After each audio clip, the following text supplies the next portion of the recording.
ஆ, என்ன என ஒற்றை புருவம் உயர்த்தி கேட்டாள். எனக்கு வயசாகிருச்சு, அதுதான் மறந்துட்டேன்னு வச்சுப்போம். என் மகாராணி இளமையின் சிகரம் தானே, அப்புறம் நீங்க ஏன் மறந்தீங்க என்றபடி அவள் கழுத்தில் போட்டிருக்கும் செயினை கை காட்டினான். என நாக்கை கடித்தவள் அவனை ஒற்றை கண் சுருக்கி பார்த்தாள்.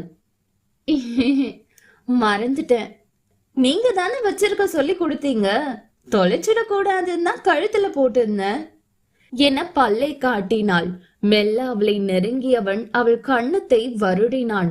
அந்த தீண்டலில் பெண்ணவள் உடலெங்கும் புல்லரிக்க அவனையே இமைக்க மறந்து பார்த்து கொண்டிருந்தாள்.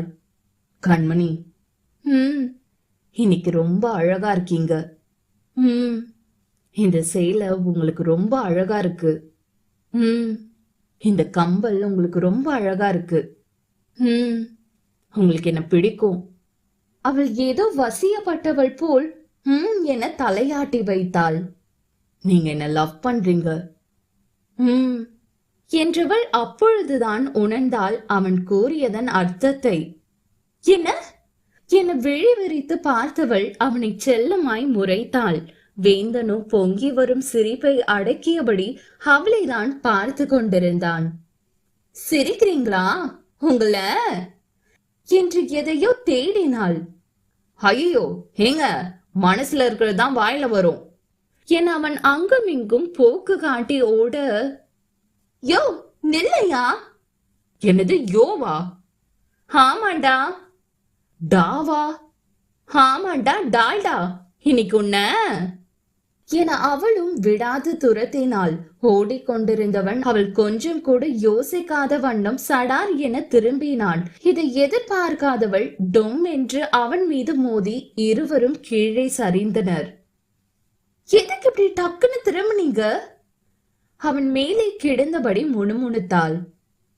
எங்க இப்ப கூப்பிடுங்க பாப்போம், அந்த யா டா எல்லாம் என புருவம் உயர்த்தியவனை கண்டு மெல்ல சிரித்தவள், ஏன் எனக்கு ஒன்னும் பயம் இல்லையே என்றாள் வீராப்பாய். ஓ, அப்ப கூப்பிடுங்க.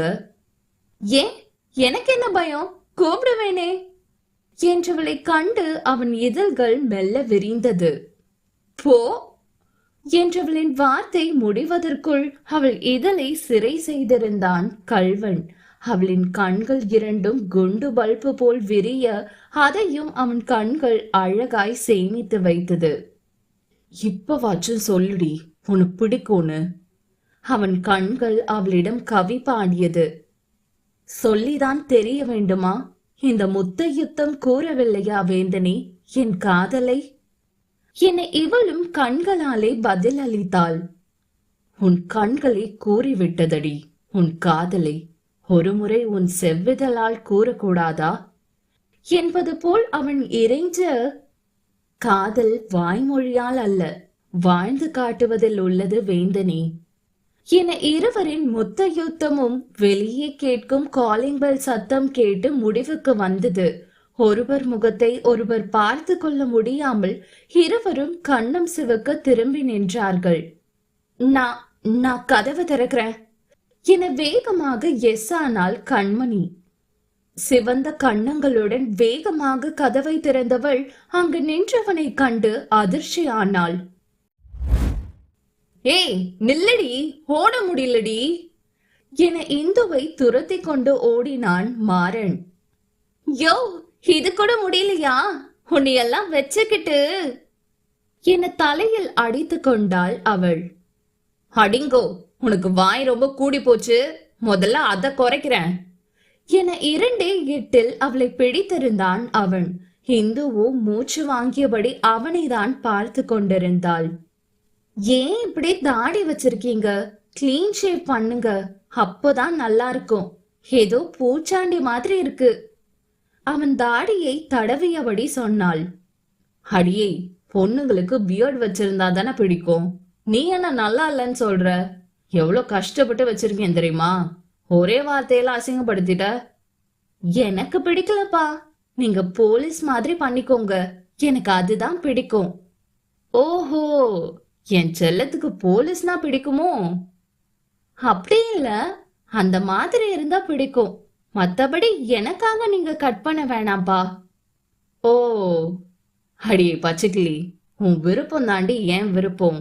உனக்கு பிடிக்கலனா அது எனக்கும் பிடிக்காது. உண்மையாவா என அவள் ஆச்சரியமாக பார்த்தாள். ஆமா, உனக்கு என்ன பிடிக்குமோ அதுதான் எனக்கும் பிடிக்கும். என் பச்சைக்கிளி விருப்பம்தான் என் விருப்பமோ. அத்தா என ஓடி சென்று அவனை அணைத்து கொண்டவளின் கண்களில் அப்படி ஒரு காதல். நீங்க எப்படி இருந்தாலும் உங்க பச்சைக்கிளிக்கு பிடிக்கும். நான் சும்மாதான் சொன்னேன். நீங்க எப்படி வேணாலும் வச்சுக்கோங்க தான் என்றவளை அவனும் மெல்ல அணைத்து கொண்டான். இந்த என்ற சத்தம் கேட்டு வேகமாக அவனிடம் இருந்து விலகியவள் சத்தம் வந்த திசையை பார்த்தாள். அங்கு எரிக்கும் விழியுடன் இந்துவின் தந்தை கந்தசாமி நின்று கொண்டிருந்தார். பா என பயத்தில் அவள் உதடுகள் துடித்தது. அவள் அழைத்து முடித்ததுதான் தாமதம். கண்ணம் சிவக்கும்படி ஓங்கி ஒரு அறை விட்டார் அவள் கண்ணத்தில். அத்தியாயம் 73. பா என்றவளின் கண்ணத்தில் விட்டார் ஒரு அறை கந்தசாமி. இந்தோ என மாறன் பதறிக்கொண்டு அவள் அருகே ஓடினான். நில்லுங்க என்பது போல் கந்தசாமி கை காட்டி தடுத்தான் அவனை. மாமா ப்ளீஸ், நான் சொல்றத கொஞ்சம் கேளுங்க. வேடாம் தம்பி. மாமா ப்ளீஸ், நான் இந்துவை உயிருக்கு உயிரா விரும்புறேன். அவளை என் உசுரா பாத்துப்பேன். ப்ளீஸ் எனக்கு இந்துவை கட்டி கொடுங்க மாமா. நீங்க புரியாம பேசுறீங்க தம்பி. இது சரியா வராது. அது மட்டும் இல்ல, எனக்கு உங்க மேல நம்பிக்கையும் இல்ல. என் பொண்ண உங்களுக்கு கட்டித்தர விருப்பமும் இல்ல. அதுதான் ஏன்? அத உன்கிட்ட சொல்லணும்னு எனக்கு அவசியம் இல்ல தம்பி. ஆனா இது சரியா வராது, அவ்வளவுதான் என அவர் இந்து கையை பிடித்து இழுத்து சென்றார். பணம் அதுதானே மாமா? அது என்கிட்ட இல்ல, வசதி இல்ல, அதுதானே சொல்லுங்க. ஆமா, எதை நம்பி என் பொண்ண உன் கூட நான் அனுப்ப முடியும்? உன்னால என் மவளுக்கு ஒரு வேளை சோறு போட முடியுமா? அவ ஆசைப்பட்டு கேட்டுதான் வாங்கி தர முடியுமா? இங்க என் மவ செல்லமா வாழ்ந்தவ. கஷ்டம்னா என்னன்னே அவளுக்கு தெரியாது. அங்க வந்து உன் கூட கஷ்டப்பட சொல்றியா? இங்க பாரு தம்பி, நான் என் மவளுக்கு நல்ல இடத்துல மாப்பிள்ள பாத்துட்டேன். அங்கதான் என் மவளை கட்ட போறேன். ஒத்துக்கிறேன், இப்ப நான் எதுவும் இல்லாதவன் தான். ஆனா எப்பவும் இப்படி இருக்க மாட்டேன். என் நிலைய உயர்த்திட்டு உங்க மவளை வந்து பொண்ணு கேட்பேன். அதுவரை என் இந்துவ பத்திரமா பாத்துக்கோங்க. இல்ல நான் என் மவளை வேற ஒருத்தனுக்கு தான் கட்டி வைப்பேன்னு அடம் பிடிச்சிங்கன்னா அப்பவே எத்தனை பேரு நின்னாலும் அடிச்சு போட்டு என் இந்துவை தூக்கிட்டு வர எனக்கு தெரியும் மாம்ஸ். என்னடா மிரட்டுறியா? இல்ல மாமா, சவால். நான் பக்குவமா சொல்றேன், புரிஞ்சுக்கோங்க சரியா? கந்தசாமி நக்கல் சிரிப்பு சிரித்தார். நான் ஒத்துக்கிறேன். நீ சொன்ன மாதிரியே ஒரு வருஷம் உனக்கு டைம் தரேன். அதுக்குள்ள நீ சொன்னபடி ஒரு நல்ல நிலைக்கு வந்துட்டா வந்து என் மவளை தூக்கிட்டு போ. அப்படி உன்னால வர முடியலனா அடுத்த நாள் என் மவளுக்கும் நான் பார்த்த பையனுக்கும் கல்யாணம்.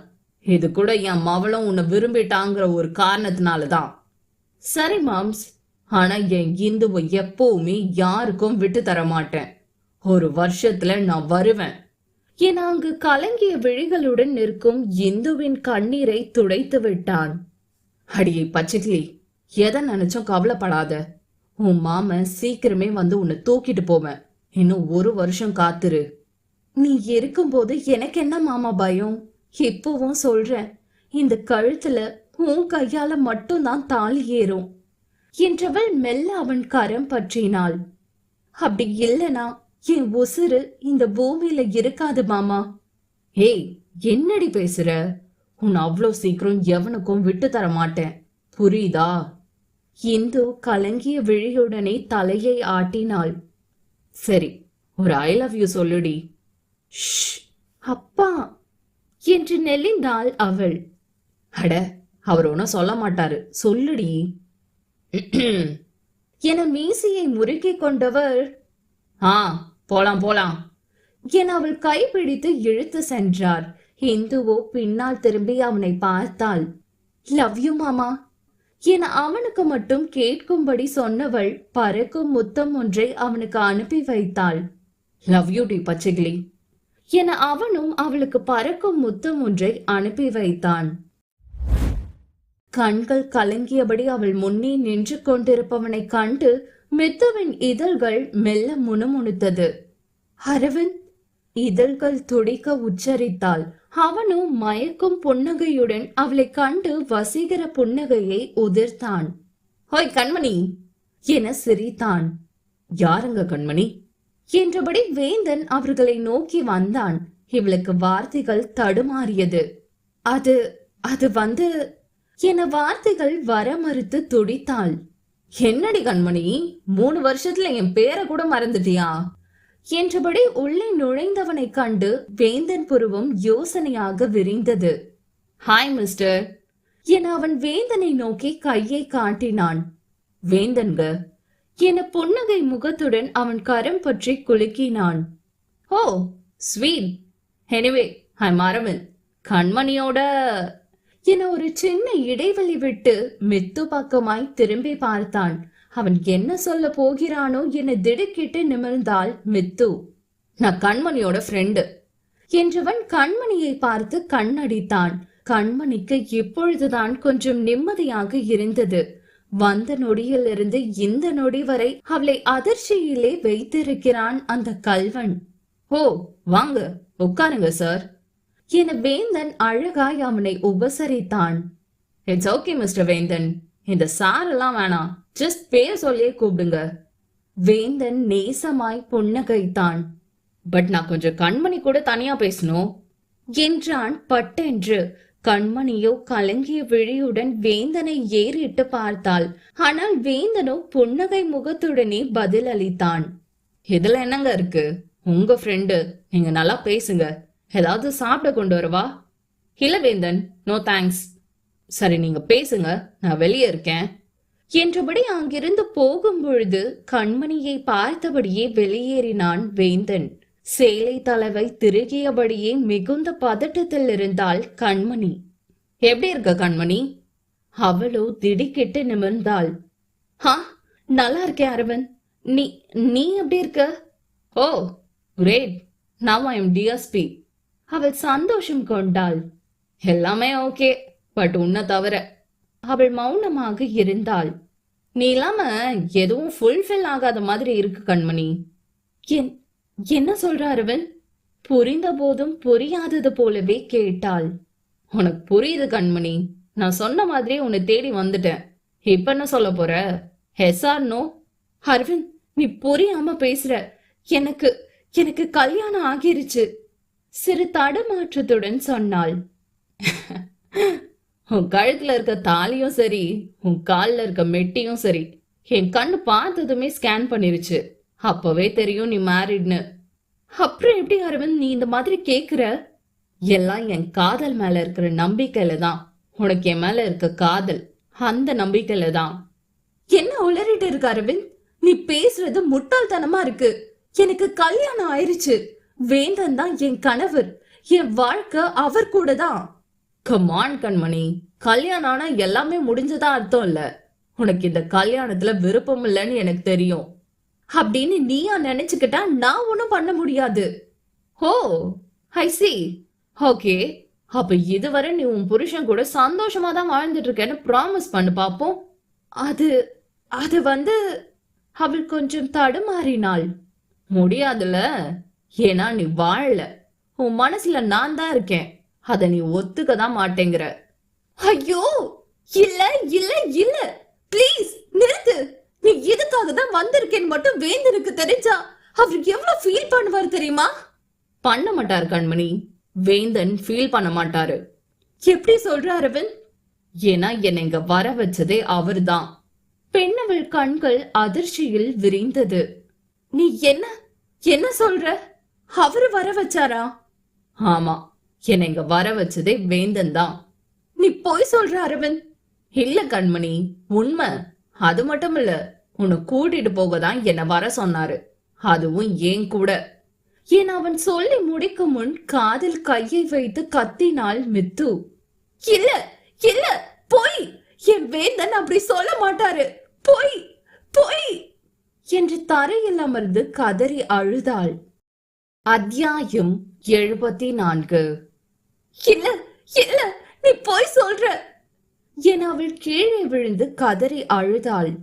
கண்மணி, நான் எதுக்கு போய் சொல்லணும்? அப்படின்னா ஏன் இவ்வளவு தூரம் தேடி வர போறேன்? அதுவும் இத்தனை வருஷம் கழிச்சு? சொல்லு. நான் சொன்ன மாதிரியே வந்துட்டேன். இனி நீ தான் சொல்லணும். ஹே என கோபமாக அவன் சட்டையை பற்றினாள். என்ன பேசுறேன்னு புரிஞ்சுதான் பேசுறியா? எனக்கு கல்யாணம் ஆகிருச்சு. நான் இன்னொருத்த மனைவிடா. சோ வாட் என்றவனின் கன்னத்தில் அடுத்த நொடி அவளின் 5 விரலும் பதிந்திருந்தது. பொறுக்கி! அவனும் கன்னத்தில் கை வைத்தபடி மெல்ல நிமிர்ந்து பார்த்தான். பரவாயில்ல கண்மணி, எங்க நீ இத்தனை வருஷத்துல மாறி இருப்பியோன்னு நினைச்சேன். பட் பரவாயில்ல, நீ இன்னும் மாறவே இல்லை. அந்த கோபம் அப்படியே இருக்கு. சரி, நம்ம எப்ப கிளம்பலாம் என அவள் கைப்பற்றி சென்றவனின் கன்னத்தில் மறுபடியும் அறைந்தாள். பொறுக்கி ராஸ்கல், உனக்கு ஒரு டைம் சொன்ன புரியாதா? நான் இன்னொருத்த மனைவிடா. உனக்கு கொன்றுவன் என் பக்கத்துல வந்தா என கதறி அழுதபடி அவள் சுவரோடு ஒன்றி நின்றாள். என தலையை கோதியபடி அங்கும் இங்கும் நடந்தவனின் சிரிப்பு சத்தம் கேட்டு இவள் மெல்ல நிமிர்ந்து பார்த்தாள். மேடம், என்ன சொன்னீங்க? புருஷன் புருஷன் புருஷன்? அப்ப இத்தனை நாள் அவர் உன் புருஷன்னு உனக்கு தெரியலையா? சொல்லுடி, தெரியலையா? நீயே கேளு உன் மனசாட்சி கிட்ட. நீ அவர்கிட்ட பொண்டாட்டி மாதிரி நடந்துகிட்டியான்னு. வாய்க்கிழி அவர்தான் கணவர், எனக்கு கல்யாணம் ஆயிடுச்சுன்னு சொல்றியே. அப்ப எத்தனை நாள் அது உனக்கு மறந்து போச்சா? ஏண்டி அவர் கூட வாழல? அவள் கண்களில் கண்ணீர் அருவியாய் ஊற்றெடுத்தது. உன்னால பதில் சொல்ல முடியல? சொல்லு கண்மணி. உன் மனசு சொல்லுது அவர்தான் உனக்கு எல்லாம்னு. ஆனா ஏண்டி அதை உன்னால ஏத்துக்க முடியல? சொல்லு, எதுக்கு இப்படி நிக்கிற? சொல்லுடி என கத்தினான். தெரியலையே, எனக்கு தெரியலையே என காதில் கை வைத்து கத்தியபடி கதறி அழுதாள் அவள். மெல்ல அவள் அருகில் வந்து அவள் கையை பிடித்தான் அவன். நான் சொல்லட்டுமா கண்மணி? உன்னால ஏன் முடியலன்னு நான் சொல்லவா? ஒண்ணு, நான் எனக்கு கொடுத்த வாக்கு. அவள் கண்களில் இருந்து கண்ணீர் வழிந்த வண்ணம் இருந்தது. இன்னொன்னு, உன் அப்பாக்கு கொடுத்த வாக்கு. இது ரெண்டும் தான் உன்னை தடுக்குது. அரவந்த் அரவந்த் என் மேல அவ்வளோ பாசம் வச்சிருந்தவ இன்னைக்கு என் கைப்பட்டு விலகுற. காரணம் உன் மனசுல வேந்தன் தாண்டி இருக்காரு. உன் அப்பாக்கு கொடுத்த வாக்கியம் தாண்டி உன் மனசு அவர் பக்கம் தான் நிக்குது. ஆனா இததான் உன்னால ஏத்துக்க முடியல. இது உன் வாழ்க்கை கண்மணி. இத நீ தான் முடிவு பண்ணணும், மத்தவங்க இல்ல. இந்த நொடி முடிவு பண்ணு. உன் வாழ்க்கை யார் கூட?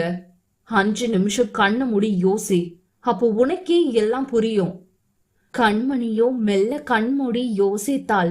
எண்ணம் யாவும் கடந்த மாதங்களாக வேந்தனுடனான அவள் வாழ்வின் இனிமையான நாட்கள் மட்டுமே அவள் முன் ஓடியது. அவன் முகம் மட்டுமே அவள் ஆதி முதல் அந்தம் வரை நிரம்பி இருந்தது. கண்மணி, உங்களை எந்த நிலையிலும் விடமாட்டேன் கண்மணி. அவன் அடிக்கடி உச்சரிக்கும் வார்த்தை. பின்ன ஏண்டா என்னை விட்டு கொடுக்க பாக்குற என்றவளின் இமை தாண்டியும் கண்ணீர் வழிந்தது. மெல்ல கண்களை திறந்தவளை சிறு புன்னகையுடன் ஏறிட்டான் அரவன். என்ன மேடம், ஸ்லோ மோஷன்ல உங்க ஆளை தேடி ஓட போறீங்களா என்றவனின் தோள்களில் அவள் செல்லமாக அடித்தாள். எனக்கு தெரியும்டி உனக்கு அவரை தான் பிடிக்கும்னு. அது மட்டும் இல்ல, உனக்கு இன்னொரு சர்ப்ரைஸ் இருக்கு என தனது பேக்கில் இருந்து சிறு பெட்டியை எடுத்து அவள் முன் நீட்டினான். கண்மணியோ இது என்ன என்று புரியாது பார்த்தாள். இது என்னன்னு தெரியலையா? நல்லா யோசிச்சு பாரு. பா, அப்பா எனக்கு கொடுத்தது அது அந்த பெட்டியா என அவள் அதிர்ச்சியுடன் கேட்டாள். ஆமா, அதேதான். ரொம்ப கஷ்டப்பட்டு நானும் உன் அருமை கணவரும் கண்டுபிடிச்சோம். வேந்தனா, என்ன சொல்ற? ஆமா, ஆனா இது ஏதோ பாஸ்வேர்ட் கேக்குது. எப்படி ஓபன் பண்ண? அது உனக்கு தான் தெரியும். எனக்கா? ஆமா, அது எங்களுக்கும் தெரியாது, உனக்கு தான் தெரியும். நீயே நல்லா யோசி, அதுக்கான பதில் உன்கிட்ட தான் இருக்கும். அவளும் தனது மெத்து என்ற பெயரையும் கண்மணி என்ற பெயரையும் பின் மாறன் என்ற பெயர் என அனைத்தையும் போட்டு பார்த்து விட்டாள். ஆனால் அது ஓபன் ஆகவே இல்லை. பின் கண்களை மூடி தனது தந்தையை எண்ணி பார்த்தாள். பா, எனக்கு தெரியலையேப்பா, இதுக்கான பதில் தெரியலையேப்பா என தனது தந்தையுடனான கடைசி நாட்களை எண்ணி பார்த்தாள். மீரா, உன்னால இதை இப்போ திறக்க முடியாது. உனக்கு இப்போ பதில் தெரியும், ஆனா அதுக்கான கேள்வி தெரியாது. நீ எப்போ அந்த கேள்வியை தேடுறியோ, உனக்கு இது எப்போ முக்கியம்னு தோணுதோ அப்ப இந்த பெட்டி திறக்கும். என் பொண்ணு ரொம்ப புத்திசாலிடா. அவர் சொன்ன வார்த்தை அவள் காதில் புல்லட் ட்ரெயின் போல் ஓடிக்கொண்டிருந்தது. என்னவா இருக்கும், என்னவா இருக்கும் என்றவளுக்கு திடீரென அந்த பெயர் ஞாபகம் வர மெல்ல அந்த பெட்டியில் MEERA என்ற லெட்டரை போட டபால் என அந்த பெட்டி ஓபன் ஆனது. அவள் தந்தைக்கு அவள் எப்பொழுதும் மீராவே. பா என அழுதபடி அந்த பெட்டியை திறந்தாள். அதில் சில தங்க நகைகளும் ஒரு பேப்பர் மற்றும் ஒரு பஞ்சு மிட்டாய் இருந்தது. அவள் கைகள் நடுங்க அந்த காகிதத்தை எடுத்து விரித்தவள் அதை படிக்க முன் அவனை ஏறிட்டாள். அவனோ படி என்பது போல் கை காட்ட மூச்சை நன்கு இழுத்து விட்டவள் அதை படிக்க தொடங்கினாள். அன்புள்ள மகளுக்கு. ஆமாடி மீரா, அப்பாக்கு தெரியும்டா, என் பொண்ணு புத்திசாலி, அவ எப்படியும் அந்த பெட்டிய திறந்துருவான்னு. என்னடா அப்பா இப்படி லெட்டர் எழுதிருக்கேன்னு நினைக்கிறியா? காலத்தின் கட்டாயம். கண்டிப்பா நீ இந்த கடிதத்தை படிக்கும்போது நான் உயிரோட இருக்க மாட்டேன். அதனாலதான் இந்த கடிதம். உனக்கு ஞாபகம் இருக்கா மீரா, நீ காலேஜ் படிக்கும்போது எனக்கு ஒரு பயங்கரமான ஆக்சிடென்ட் ஆகி அட்மிட் பண்ணியிருந்தோம். அன்னைக்கே நான் சாக வேண்டியவன். ஆனா இத்தனை நாள் வாழ்ந்ததற்கு காரணம் அந்த தம்பி தான். அவர் உசுரை கொடுத்து என்னை காப்பாத்தினாரு. அந்த தம்பி. அப்போதான் அந்த தம்பிய முதல்ல பார்த்தேன். ஆனா ஏனோ பல வருஷம் பழகின மாதிரி இருந்தது. எங்கேயோ பார்த்த முகம். என்னை ஹாஸ்பிட்டல்ல சேர்த்து அந்த தம்பி தான் பாத்துக்கிட்டாரு. ஒரு 2 நாளுக்கு அப்புறம் அந்த தம்பி என்கிட்ட வந்து ஒரு முக்கியமான விஷயம் பேசணும்னு சொல்லுச்சு. நான் உங்க பொண்ணை விரும்புறேன், எனக்கு உங்க பொண்ணை கட்டி கொடுப்பீங்களான்னு கேட்டாரு. எனக்கு ஒன்னும் புரியல. முதல்ல கோபம் வந்துச்சு.